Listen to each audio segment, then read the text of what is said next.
পক্ষ থেকে দিলীপ বলছি।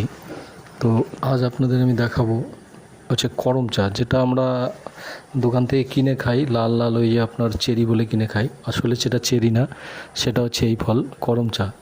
এটা প্রচণ্ড টক, পাকলেও টক হয়। এটা ওই একমাত্র চাটনি ফাটনি এগুলি ঠিক আছে। তো দেখুন কীরকম ধরেছে, প্রচুর ধরে। এটা 12 মাস বলতে শীতের সময়টা বাদে সবসময় হয়। তো প্রচুর ধরেছিল, কয়েক কিলো বিক্রি করা হয়েছে ষষ্ঠীর মধ্যে।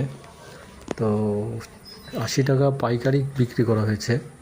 তো দেখুন এরকম আপনারাও লাগান, আপনাদের বাড়িতেও হবে। আর চিনে রাখুন, এই করম চাই আমরা চেরি বলে খাই।